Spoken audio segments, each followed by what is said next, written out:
One of the best storylines introduced throughout the Lion Guard has got to be the love story that created Queen Rani and King Kion. Not only was it a story that freed Kion from his past and his concerns, but it also helped Rani grow into the type of lioness that her pride needed. That said, it's admittedly hard not to wonder what was so good about Kion and Rani's relationship that made it one of Disney's best love stories to this day. For starters, the relationship between these two lions turned out to be a love that could heal Kion and teach the pair how to grow into the adult lions that they needed to become. Throughout their time together, Rani was able to learn what it means to not only trust an outsider, but to love them. As for Kion, he learned that his duties as the leader of the Lion Guard expanded beyond the Pride Lands. But perhaps the most important moment that they experienced together was the very moment that the two lions essentially got married. At this point in the show, Rani was already the queen of Night Pride, and Kion was technically just a new member of their pride with a lot of responsibility. Once they were officially betrothed, though, Kion became the king of the Night Pride, solidifying his role in not only the Circle of Life, but also the tree that made it all possible. But can you guess how Kion and Rani first began their journey together? To say that they were off to a rocky start would be an understatement. But if it weren't for the Tree of Life, Kion and Rani may have never truly found each other. At this point in the Lion Guard, Kion and his friends had left the Pride Lands and were searching for the Tree of Life to heal the scar that Kion received when Ushari bit him. However, after causing a rock slide, they were forced to fight the protectors of the land that they carelessly entered. This is where Kion and Rani officially met, as she was the leader of the group of lions that protected the Night Pride. In other words, you could say that Rani was the Night Pride's version of Kion. During their fight, the male lion from the Pride Lands lost control of himself and unexpectedly unleashed the roar of the elders on the Night Pride, which scared Rani. The battle was over, but Rani was now more hesitant of the outsiders than ever and warned Kion not to show his face around there again. Luckily for her and Kion's love life, there was another lioness who seemed to understand the situation a bit better. According to the Lion Guard, Rani was the granddaughter of Queen Jana, the true leader of the Night Pride and the protector of the Tree of Life. Now, in case you don't know, according to the lore of the Lion King, the Tree of Life is the birthplace of the roar of the elders, and at the time of the Lion Guard, it was the home of Rani and the rest of the Night Pride.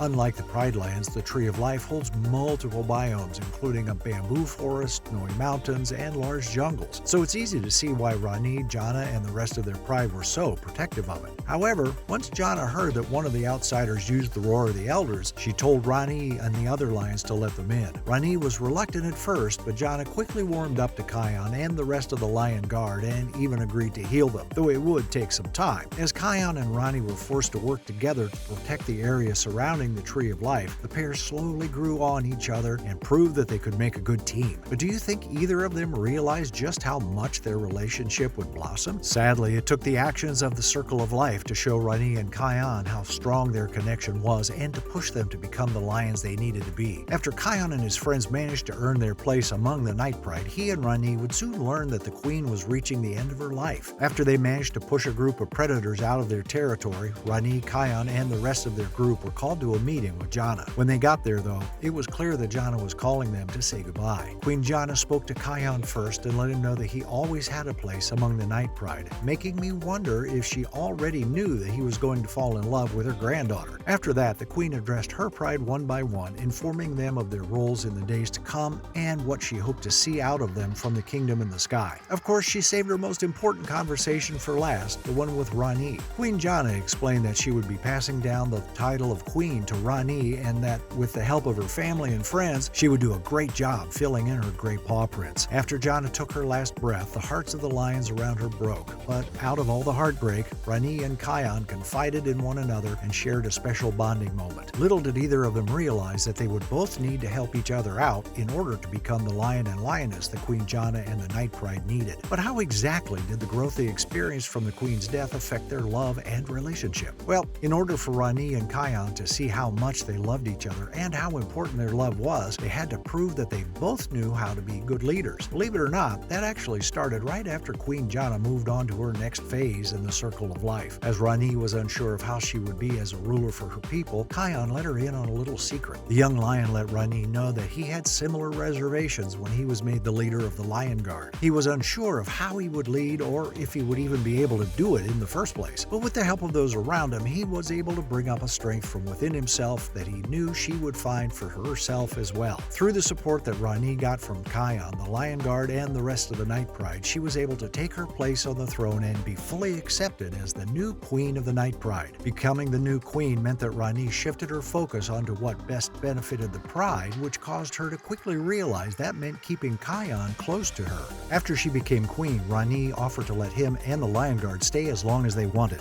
That's where Kion's growth comes in. He was no longer a lion who was specifically looking to heal himself and his friends, but as the leader of the Lion Guard. He was now dedicated to protecting others. This is why in the show, Kion and the Guard agreed to watch over the Tree of Life and the surrounding territories during the daytime so that the Night Pride could rest. But it's hard not to think, did Kion plan from the beginning on staying with the Night Pride even after they healed him? After his healing process at the Tree of Life was complete and Kion had mastered the control of the roar again, it was time for him to make a decision. Little did he know that the decision was basically already made for him. Just as Kion and the rest of the Guard were discussing whether or not they would stay with Rani and the Night Pride, they received urgent news from the Pride Lands. Kion discovered that Zira was leading an attack on the Pride Lands, which means that the events of the Tree of Life were taking place during the same time as the Lion King 2, Simba's Pride. Kion and the Lion Guard knew that they needed to return to the Pride Lands because it was their duty, and just before leaving the Tree of Life, Rani told all of them that they were always welcome. The Lion Guard returned to the Pride Lands expecting to take part in a raging battle, but as you know if you watched The Lion King 2, their assistance wasn't necessary. Zira and her pride had been fought off and she too became another part of the circle of life. But more importantly,